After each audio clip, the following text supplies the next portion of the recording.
വേറെയും ആൾക്കാരവിടെ നിന്നിരുന്നു. പക്ഷെ അവർ നിന്നതിന് കാരണം വേറെയായിരുന്നു. മടുത്തില്ലായിരുന്നു, ഇട്ടിട്ട് പോകാൻ മേലായിരുന്നോ എന്നൊക്കെ ചോദിക്കാറില്ലേ? അവർ തിരിച്ചൊരു ചിരിയായിരിക്കും നമുക്ക് തരുന്നത്. എല്ലാ ടോക്സിസിറ്റിയെയും ന്യായീകരിക്കുന്ന വാക്കല്ലത്. അങ്ങനെയല്ല അതിനെ മനസ്സിലാക്കേണ്ടത്. Do you really love? ശരിക്കും സ്നേഹിച്ചായിരുന്നു? ശരിക്കും സ്നേഹിച്ചാൽ അത്ര എളുപ്പം നമുക്ക് പലരെയും ഒഴിവാക്കാൻ പറ്റുമായിരുന്നു. ഒരമ്മയ്ക്ക് ഈ ഭൂമിയിൽ നടത്താവുന്ന ഏറ്റവും കാഠിന്യമുള്ള യാത്ര നടത്തിയവളാണ് മറിയം. 33 വർഷങ്ങൾക്ക് മുമ്പ് ബേത്ലഹേമിൽ പിള്ളക്കച്ചയിൽ അവൾ പൊതിഞ്ഞു പിടിച്ചവളുടെ പൈതലിൻ്റെ ഉടല് ചാല് കീറിയതുപോലെ തകർക്കപ്പെട്ട് കുരിശിൽ കിടക്കുന്ന കാഴ്ച അവൾ കണ്ട് നിൽക്കുകയാണ്. അന്ന് ആദ്യ കരച്ചിൽ കേട്ട അമ്മ പുത്രന്റെ അവസാന വാക്കുകൾക്ക് കാതോർക്കുന്നു. സ്നേഹത്തിന് എത്ര ആഴമുണ്ടോ അത്ര ആഴമുണ്ടായിരിക്കും അതിനാൽ ഏൽക്കേണ്ടി വരുന്ന മുറിവുകൾക്കും. സുഹൃദേവം പോലെ അവളുടെ ചുണ്ടുകളിൽ ആ വാക്ക് വീണ്ടും വീണ്ടും വരുന്നുണ്ടാകും. കുരിശിന് ചുവട്ട് നിൽക്കുമ്പോൾ അവളോട് ചേർന്ന് നിന്ന് നമ്മളും പറഞ്ഞുകൊണ്ടിരിക്കണം, ഫിയാത്ത് ഫിയാത്ത്, തിരുഹിതം നിറവേറപ്പെടട്ടെ. Let it be done. തിരുഹിതം നിറവേറപ്പെടട്ടെ.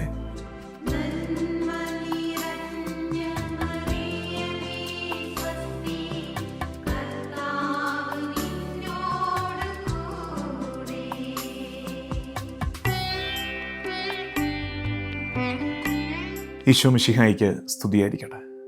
പരിശുദ്ധി അമ്മയുടെ സ്വർഗാരോപണ തിരുനാളിനൊരുക്കമായി feed my sheep YouTube channel നിങ്ങൾക്കായി ഒരുക്കുന്ന 15 ദിവസത്തെ ശുശ്രൂഷ, walking with Mary from eternity to heaven.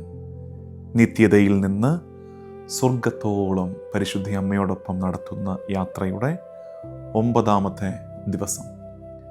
ഇന്നലെ ഈശോയുടെ പരസ്യ ജീവിതത്തിൻ്റെ 3 ആണ്ടുകളിൽ ഈശോയെ നിശബ്ദമായി അനുഗമിച്ചിരുന്ന മറിയത്തെ നമ്മൾ ധ്യാനിച്ചു. പലരും സംശയം ചോദിച്ചു, അച്ചോ ഇന്നലത്തെ ഒറ്റ വാക്ക് പറഞ്ഞില്ലായിരുന്നു എന്ന്. ആക്ച്വലി ഞാൻ എഴുതി വെച്ചിട്ടുണ്ടായിരുന്നു, പറഞ്ഞെന്നുമായിരുന്നു ഓർമ്മ. കമൻറ്റിൽ എവിടെയൊക്കെയോ കണ്ടപ്പോഴാണ് വിട്ടുപോയെന്ന് മനസ്സിലായത്. ഡിസൈപ്പിൾഷിപ്പാണ്. അതായത് മൗനമായി നിശബ്ദമായി ഈശോയെ അനുഗമിക്കുന്ന നല്ല ശിഷ്യയുടെ മാതൃകയാണ് മറിയം. അമ്മയായ മറിയം തൻ്റെ പുത്രനായ തൻ്റെ ഗുരുവിനെ നിശബ്ദമായി അനുഗമിച്ച 3 ആണ്ടുകളാണ് ഈശോയുടെ പരസ്യജീവിതം. ഇന്ന് നമ്മൾ 9ാമത്തെ സ്റ്റെപ്പിലേക്ക് പ്രവേശിക്കുകയാണ്. ഇന്നത്തെ പ്രധാനപ്പെട്ട വാക്ക് കമ്പാഷൻ, കരുണയാണ്. കമ്പാഷൻ. ഈ 9 വാക്കുകൾ പറ്റുന്നവരെ ഞാൻ ആവർത്തിക്കാറുള്ളത് പോലെ ടൈപ്പ് ചെയ്ത് ഇടാൻ ശ്രമിക്കണേ. ഇന്ന് നമ്മൾ ധ്യാനിക്കുന്ന കാഴ്ച സ്നേഹം കുരിശിൻ്റെ കീഴെ നിൽക്കുന്നു. സ്നേഹം കുരിശിൻ്റെ ചാരത്ത് നിൽക്കുന്ന കാഴ്ച. നമ്മൾ ഈ നടന്നു കയറിയ ഓരോ ചുവടുകളും നമ്മെ നയിച്ചത് ഈ ഘട്ടത്തിലേക്കാണ്. ഓരോ ചുവടും നമ്മളെ എത്തിക്കുന്നത് ഈ മലമുകളിലേക്കാണ്, കാൽവരിയിലേക്ക്. കാനായിൽ ഈശോ ഏത് സമയത്തെക്കുറിച്ചാണോ പറഞ്ഞത്, എൻ്റെ സമയം ഇനിയുമായിട്ടില്ല എന്ന് പറഞ്ഞ ആ മണിക്കൂർ, ആ അവർ ഏതാണോ ആ മണിക്കൂറിലേക്ക് നമ്മൾ എത്തുകയാണ്.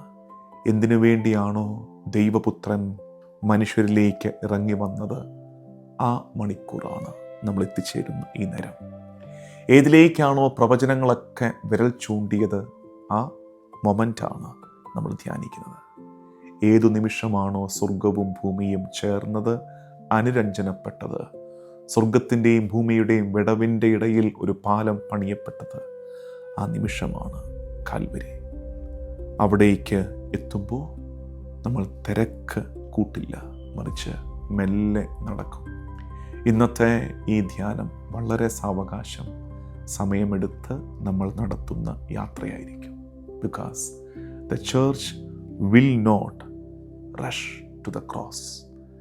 സഭ തിരക്ക് പിടിച്ചല്ല കുരിശിനെ സമീപിക്കേണ്ടത്, പിന്നെയോ ധ്യാനപൂർവം യാത്രയിൽ മുട്ടുകുത്തി നിന്ന് ആ നിമിഷത്തെ, ആ കാഴ്ചയെ കോണ്ടംപ്ലേറ്റ് ചെയ്ത് ധ്യാനിച്ച്, ആ കുരിശ് നമ്മെ രൂപാന്തരപ്പെടുത്താൻ അനുവദിച്ച് മെല്ലെ നടത്തേണ്ട യാത്രയാണ് കുരിശിലേക്കുള്ള യാത്ര.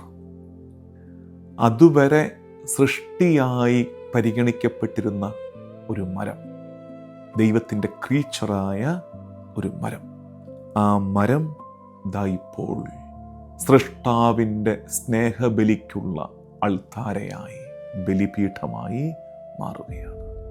കുഷ്ഠരോഗികളെ സുഖപ്പെടുത്താനായി അവൻ നീട്ടിയ കരങ്ങൾ ഇപ്പോൾ ആ മരത്തിൻ്റെ പരുപരുത്ത പ്രതലത്തിലേക്ക് ചേർത്ത് വയ്ക്കപ്പെടുകയാണ്. ഗലീലി കടലിൻ്റെ മീതെ നടന്ന അവൻ്റെ കാലുകളിൽ ആണി കയറുകയാണ്. ഏത് അധരങ്ങൾ കൊണ്ടാണോ പാപമോചനത്തിൻ്റെ കരുണയുള്ള വാക്ക് അവൻ പറഞ്ഞത്, അതേ ചുണ്ടുകൾ ഇപ്പോൾ വരണ്ടുണങ്ങി കുരിശിൽ ആയിരിക്കുന്നു. പരിധിയില്ലാത്ത സ്നേഹം നിറഞ്ഞു തുളുമ്പിയ അവൻ്റെ ഹൃദയം, തുളുമ്പാൻ വെമ്പിയ അവൻ്റെ ഹൃദയം കുത്തി തുറക്കാൻ പാകത്തിൽ കുരിശിൽ കിടക്കുന്നു. ഇതാണ് കുരിശ്. ഇവിടെ യോഹന്നാൻ സുവിശേഷകൻ വളരെ ലളിതമായി എന്നാൽ ആഴമേറിയ അർത്ഥത്തിൽ പറഞ്ഞു വെച്ചിരിക്കുന്നൊരു വാക്കുണ്ട്. അത് നിങ്ങൾ പറ്റുന്നത് പോലെ വായിക്കണം. യോഹന്നാൻ സുവിശേഷം 19-ാം അധ്യായം 25-ാം വാക്യം. കുരിശിൻ്റെ അരികെ മറിയം നിന്നു എന്നൊരു വാക്കുണ്ട്. കുരിശിൻ അരികെ മറിയം നിന്നിരുന്നു എന്ന്. She is standing at the cross. അവൾ ഓടിപ്പോയില്ല, അവൾ കൊളാപ്സ്ഡ് ആയില്ല, അവൾ എതിർത്തില്ല, പ്രതിഷേധിച്ചില്ല, അവൾ അവിടെ നിന്നു. Can you guess what strength is carried in that word? അവൾ കുരിശിൻ്റെ ചുവട്ടിൽ നിന്നുവെന്ന വാക്ക് എന്തോരം ബലമാണ് ആ വാക്കിൻ്റെ ഉള്ളിൽ പേറുന്നതെന്ന് അറിയാമോ? വേറെയും ആൾക്കാർ അവിടെ നിന്നിരുന്നു, പക്ഷെ അവർ നിന്നതിന് കാരണം വേറെയായിരുന്നു. പടയാളികൾ അവിടെ നിന്നിരുന്നു, കാരണം അവരവിടെ ഒരു വിധി നടപ്പിലാക്കുകയായിരുന്നു. മത നേതാക്കൾ അവിടെ നിന്നിരുന്നു, കാരണം അവർ വിജയിച്ചു എന്നായിരുന്നു അവരുടെ ധാരണ. ജനക്കൂട്ടം അവിടെ നിന്നിരുന്നു, കേവലം കാഴ്ചക്കാർ മാത്രമായിരുന്നു അവർ. പക്ഷേ മറിയം നിന്നതിൻ്റെ കാരണം, ഒറ്റ സെൻറ്റൻസ് ആവർത്തിച്ചു പറയേണ്ട, ധ്യാനിക്കേണ്ട, പറ്റുമെങ്കിൽ കമൻ്റായി ടൈപ്പ് ചെയ്തിട്ടുണ്ട് വാക്ക്, why Mary remained there, why mother Mary stood there. ഉത്തരം, love refuses to leave. Love refuses to leave. ഇട്ടിട്ടു പോകാൻ സ്നേഹം അനുവദിക്കുന്നില്ലായിരുന്നു. ഇട്ടിട്ടു പോകാൻ സ്നേഹം അനുവദിക്കുന്നില്ലായിരുന്നു. Love refuses to leave. True love ഇട്ടിട്ടു പോകില്ല. ചില ജീവിതങ്ങളെ കാണുമ്പോൾ നമ്മൾ ചോദിക്കില്ലേ, മടുത്തില്ലായിരുന്നോ, ഇട്ടിട്ട് പോകാൻ മേലായിരുന്നോ എന്നൊക്കെ ചോദിക്കാറില്ലേ? അവർ തിരിച്ചൊരു ചിരിയായിരിക്കും നമുക്ക് തരുന്നത്. പക്ഷേ ആ ചിരിക്കുള്ളിൽ പറയുന്ന വാക്ക് ഇതാണ്, ലവ് റിഫ്യൂസസ് ടു ലീവ്. നിന്നെ ഇത്ര വേദനിപ്പിച്ചിട്ട് ഒരാളെ, നിനക്കൊരു സന്തോഷവും തരാത്ത, നിന്നെ ഏറെ കുറ്റപ്പെടുത്തിയ ഒരാളെ നീ എന്താ ഇതുവരെ കളയാതിരുന്നത്? Love refuses to leave. സഹനം മാത്രം തന്നിട്ടും എന്താ നീ വീണ്ടും ചേർത്ത് പിടിച്ചത്? Love refuses to leave. സ്നേഹം ഇട്ടിട്ടു പോകാൻ അനുവദിച്ചില്ല. എല്ലാ ടോക്സിസിറ്റിയെയും ന്യായീകരിക്കുന്ന വാക്കല്ലത്, അങ്ങനെയല്ല അതിനെ മനസ്സിലാക്കേണ്ടത്. പക്ഷേ ശുദ്ധ സ്നേഹത്തിൽ, നിഷ്കളങ്ക സ്നേഹത്തിൽ ഒരു ചേർന്ന് ഇരിപ്പുണ്ട്, ഒരു ചേർന്ന് നിൽപ്പുണ്ട്. ഇട്ടിട്ട് പോകാൻ കാര്യങ്ങളും കാരണങ്ങളും ഏറെ കണ്ടെത്തുന്ന ഒരു കാലത്ത് നമ്മൾ സ്വയം ചോദിക്കേണ്ട ഒരു ചോദ്യമാണ്, ഡു യു റിയലി ലവ്? ശരിക്കും സ്നേഹിച്ചായിരുന്നോ? ശരിക്കും സ്നേഹിച്ചാൽ അത്ര എളുപ്പം നമുക്ക് പലരെയും ഒഴിവാക്കാൻ പറ്റുമായിരുന്നു. Love refuses to leave. ഈശോയെ അവൻ്റെ പരസ്യ ജീവിതത്തിൽ ഏറെ പേർ അനുഗമിച്ചിരുന്നു. അവൻ അപ്പം വർദ്ധിപ്പിച്ചപ്പോൾ ആയിരങ്ങൾ അവൻ്റെ പിന്നാലെ ഉണ്ടായിരുന്നു. അവൻ സൗഖ്യം നൽകിയപ്പോൾ ഏറെ പേർ അവനെ അനുഗമിച്ചു. ഓശാന പാടാൻ ഒട്ടനവധി പേര് അവൻ്റെ ചുറ്റുമുണ്ടായിരുന്നു. പക്ഷെ ഇപ്പോൾ കുരിശോളം എത്തിയപ്പോൾ ആൾക്കൂട്ടം അപ്രത്യക്ഷമായി. അപ്പസ്തോലന്മാർ ചിതറിയോടിക്കഴിഞ്ഞു. മിച്ചമുള്ളത് യോഹന്നാനും അമ്മയും. ഒരമ്മയ്ക്ക് ഈ ഭൂമിയിൽ നടത്താവുന്ന ഏറ്റവും കാഠിന്യമുള്ള യാത്ര നടത്തിയവളാണ് മറിയം. നമ്മൾ ഓർക്കരുത് മറിയത്തിൻ്റെ യാത്ര സുഗമമായിരുന്നു, സുഖകരമായിരുന്നു എന്ന്. 33 വർഷങ്ങൾക്ക് മുമ്പ് ബേത്ലഹേമിൽ പിള്ളക്കച്ചയിൽ അവൾ പൊതിഞ്ഞു പിടിച്ചവളുടെ പൈതലിൻ്റെ ഉടല് ചാല് കീറിയതുപോലെ തകർക്കപ്പെട്ട് കുരിശിൽ കിടക്കുന്ന കാഴ്ച അവൾ കണ്ട് നിൽക്കുകയാണ്.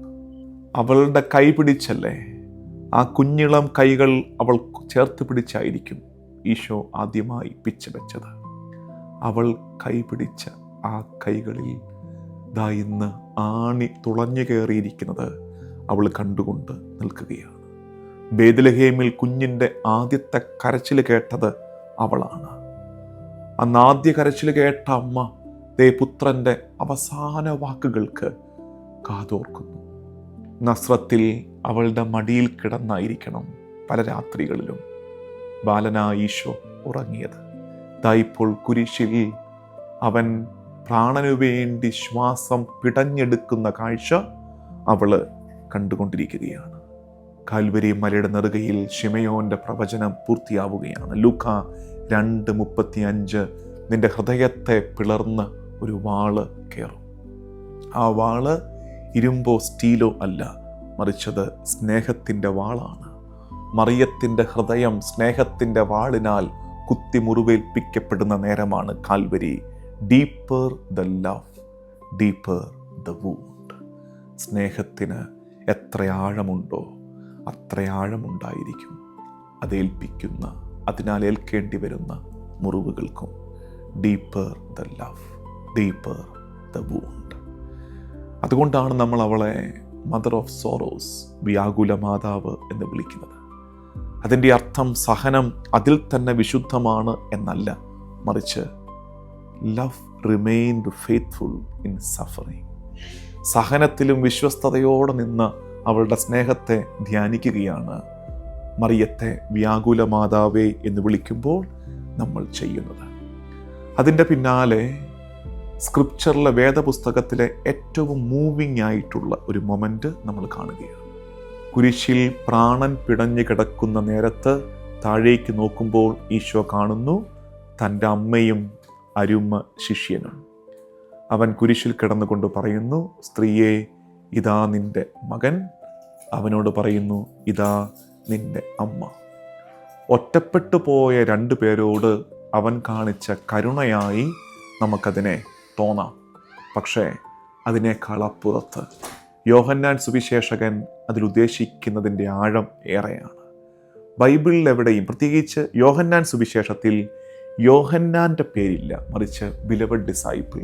ഈ കാര്യങ്ങളൊക്കെ അവതരിപ്പിക്കുമ്പോൾ അത് യോഹന്നാനാണെന്ന് പറയുന്നില്ല, മറിച്ച് അരുമ ശിഷ്യൻ എന്നേ പറയുന്നുള്ളൂ.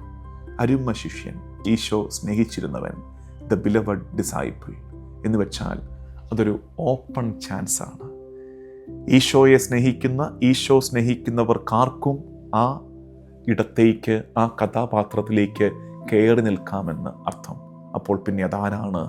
അവൻ്റെ സഭയല്ലാതെ ഈശോയുടെ സഭയുടെ പ്രതിനിധിയായിട്ടാണ് അരുമ ശിഷ്യൻ അവിടെ നിൽക്കുന്നത്. We are his beloved people and he is our beloved one. അതുകൊണ്ട് ഈശോ മറിയത്തെ സഭയ്ക്ക് ഭരമേൽപ്പിക്കുകയായിരുന്നു. ഏദൻ തോട്ടത്തിൽ ഒരു വൃക്ഷത്തിൻ്റെ കീഴെ ആദവും ഹൗവായും നിന്നു. ആ നിൽപ്പ് മരണകാരണമായി മാറിയെങ്കിൽ, മാനുഷികതയിലേക്ക് മരണം പ്രവേശിച്ചെങ്കിൽ, ഇപ്പോൾ ജീവന്റെ വൃക്ഷത്തിൽ പുതിയ ആദം കിടക്കുന്നു. ജീവന്റെ വൃക്ഷമായ കുരിശിൽ പുതിയ ആദത്തോട് ചേർന്ന് പുതിയ ഹൗവ നിൽക്കുന്നു. ജീവൻ പുനഃസ്ഥാപിക്കപ്പെടുന്നു. Life is restored. തോട്ടത്തിൽ നഷ്ടപ്പെട്ടത് മലയിൽ വീണ്ടെടുക്കപ്പെടുകയാണ്. അന്ന് ഹൗവ മരത്തിലേക്ക് കൈനീട്ടിയത് അത് മരണം പാപമായി മാറിയെങ്കിൽ, ഇന്ന് മറിയം ഈ മരത്തിൻ്റെ ചാരത്ത് നിൽക്കുന്നത് രക്ഷയായി മാറുന്നു. സേവിങ് ട്രീയുടെ രക്ഷാകര വൃക്ഷത്തിൻ്റെ ചാരത്ത് മറിയം നിൽക്കുകയാണ്. ഈശോ നിലവിളിക്കുന്നു, എവരിതിങ് ഈസ് അക്കംപ്ലിഷ്ഡ്. എല്ലാം പൂർത്തിയായിരിക്കുന്നു എന്ന് വെച്ചാൽ തന്നെ പിതാവേൽപ്പിച്ച ദൗത്യം താൻ പൂർത്തിയാക്കിയിരിക്കുന്നു എന്ന് പറഞ്ഞ് ചാരിതാർത്ഥ്യത്തോടെ ഈശോ മിഴിപൂട്ടുകയാണ്. ആ നേരത്ത് എന്തൊക്കെ മാറ്റങ്ങളാണ് നടക്കുന്നത്. ദേവാലയത്തിൻ്റെ വിരി രണ്ടായി കീറുന്നു, ഭൂമി കുലുങ്ങുന്നു, പാറ പിളരുന്നു, അന്ധകാരം വ്യാപിക്കുന്നു, ഭൂമിയിലെങ്ങും അന്ധകാരം ചിതറുന്നു. ശതാധിപൻ വിളിച്ചു പറയുന്നു, അവൻ സത്യമായും ദൈവപുത്രനായിരുന്നുവെന്ന് വിളിച്ചു പറയുന്നു. അതായത് സൃഷ്ടാവിനെ സൃഷ്ടപ്രപഞ്ചം തിരിച്ചറിയുന്ന നേരമാണ്. He is the one, he is the master, he is the creator എന്ന് സൃഷ്ടപ്രപഞ്ചം മുഴുവൻ ഏറ്റുപറയുന്ന നേരമാണ് അത്. അതിൻ്റെ പിന്നാലെ ഒരു സൈലൻസ്, ഒരു പ്യുവർ സൈലൻസ്, നിശബ്ദതയിലേക്ക് വരികയാണ്. ആ നിശബ്ദതയിൽ നമ്മളൊരു കാഴ്ച കാണും. അത് ബേത്ലഹേമിൽ മറിയത്തിൻ്റെ മടിയിൽ ഉറങ്ങിയ പൈതൽ ദാ ഇപ്പോൾ വീണ്ടും 33 വർഷങ്ങൾക്ക് ശേഷം കുരിശിൽ നിന്ന് അവൻ്റെ ദേഹം എടുത്ത് അവൻ്റെ ബ്രോക്കൺ ബോഡി, തകർക്കപ്പെട്ട അവൻ്റെ ശരീരം മറിയത്തിൻ്റെ മടിയിലേക്ക് കിടത്തുന്നു. സഭ ഇനിയും ധ്യാനിച്ചു തീരാത്ത ആ ചിത്രം, പിയാത്ത. അന്ന് ബേത്ലഹേമിൽ ഏത് സ്നേഹത്തോടെയാണോ, എത്ര സ്നേഹത്തോടെയാണോ മറിയം പൈതലിനെ പുൽകിയത്, അതേ സ്നേഹത്തോടെ, ഒരുപക്ഷെ അതിലേറെ ആഴമുള്ള സ്നേഹത്തോടെ പുത്രൻ്റെ ചേതനയറ്റ ഉടലിനെ മറിയം ചേർത്ത് പിടിക്കുകയാണ്. കുരിശിൻ്റെ ചുവട്ടിൽ നിന്ന സ്നേഹത്തിൻ്റെ പേരാണ് മറിയം. കുരിശിൽ സ്നേഹം തറയ്ക്കപ്പെടുമ്പോൾ ആ സ്നേഹത്തിൻ്റെ ചാരത്ത് കുലുങ്ങാതെ വീണു പോകാതെ നിന്ന സ്നേഹത്തിൻ്റെ പേരാണ് മറിയം. കുരിശ് നമുക്ക് എപ്പോഴും ഒരു പ്രലോഭനമാണ്. കുരിശിൻ്റെ ചുവട്ടിൽ നമ്മളെപ്പോഴും ചോദിക്കുന്ന ചോദ്യം വൈ, എന്തുകൊണ്ട് സഹനങ്ങൾ? കുരിശ് സഹനത്തിന് ഫിലോസഫിക്കൽ ആൻസേഴ്സ് തരാനുള്ളതല്ല. കുരിശിൻ്റെ ഉദ്ദേശം not to answer your suffering but to enter into your suffering. Cross is not about explanations. Cross is all about participation. കുരിശ് സഹനത്തെ വിശദീകരിക്കുകയല്ല, കുരിശ് സഹനത്തിൽ പങ്കുചേരുകയാണ്. നമ്മുടെ സഹനങ്ങളിലേക്ക് ദൈവം പ്രവേശിച്ച നേരമാണ് കുരിശ്. കാൽവരിയിൽ മറിയം നിന്ന നിൽപ്പ്, ദൈവത്തിൻ്റെ പദ്ധതിയിൽ ആശ്രയിച്ച് പ്രത്യാശയോടെ നിന്ന ഒരു നിൽപ്പ് നമ്മുടെ ജീവിതത്തിൻ്റെ സഹന നേരങ്ങളിൽ നിൽക്കാൻ നമുക്ക് കഴിയണം. ഇത് കേട്ടുകൊണ്ടിരിക്കുന്ന നീ നിൻ്റെ ജീവിതത്തിൻ്റെ കാൽവരി മലയിലാണ് നിൽക്കുന്നത്. വീണു പോകരുത്. ഇനി വീണു പോകുമെന്ന് തോന്നിയാൽ നിൽക്കുന്നവൾ ചാരത്തുണ്ട്, മറിയത്തിൻ്റെ കൈ പിടിച്ച് ആ കുരിശിൻ്റെ ചുവട്ടിൽ നിൽക്കണേ പ്രത്യാശയോടെ. അവൾ 33 വർഷം മുമ്പ് പറഞ്ഞ വാക്ക് അവൾ കുരിശിൻ്റെ ചുവട്ടിൽ നിന്ന് സുഹൃദേവം പോലെ മന്ത്രിക്കുന്നുണ്ടാകും. സുഹൃദേവം പോലെ അവളുടെ ചുണ്ടുകളിൽ ആ വാക്ക് വീണ്ടും വീണ്ടും വരുന്നുണ്ടാകും. കുരിശിന് ചുവട്ടി നിൽക്കുമ്പോൾ അവളോട് ചേർന്ന് നിന്ന് നമ്മളും പറഞ്ഞുകൊണ്ടിരിക്കണം, ഫിയാത്ത് ഫിയാത്ത്, തിരുഹിതം നിറവേറപ്പെടട്ടെ, ലെറ്റ് ഇറ്റ് ബി ഡൺ, തിരുഹിതം നിറവേറപ്പെടട്ടെ. കാരണം തിരുഹിതം നന്മയായിരിക്കുമെന്ന് ഉറപ്പുള്ളവനാണ് ഫിയാത്ത് പറയാൻ പറ്റുന്നത്. നമുക്ക് പ്രാർത്ഥിക്കാം. കർത്താവും ദൈവവുമായി ഈശോ മിശിഹായേ, കുരിശ് കാണുമ്പോൾ തളർന്നു പോവുകയും ചിതറിയോടുകയും ചെയ്യുന്ന ഞങ്ങൾക്ക് ബലമാകാൻ, മാതൃകയാകാൻ നീ നിൻ്റെ അമ്മയെ നൽകിയതിനെ ഓർത്ത് നിന്നെ ഞങ്ങൾ സ്തുതിക്കുന്നു, നന്ദി പറയുന്നു. വീണു പോകുന്ന നേരങ്ങളിൽ നീ ഞങ്ങൾക്ക് സമ്മാനമായി നൽകിയ അമ്മയുടെ കരം പിടിച്ച് ഞങ്ങൾ നിൽക്കട്ടെ. നമ്മുടെ കർത്താവ് ഈശോ മിശിഹായുടെ കൃപയും പിതാവായ ദൈവത്തിൻ്റെ സ്നേഹവും പരിശുദ്ധാത്മാവിൻ്റെ സഹവാസവും എന്നും എക്കാലവും കൂടെ ഉണ്ടായിരിക്കട്ടെ, ഇപ്പോഴും എപ്പോഴും എന്നേക്കും. ആമേൻ.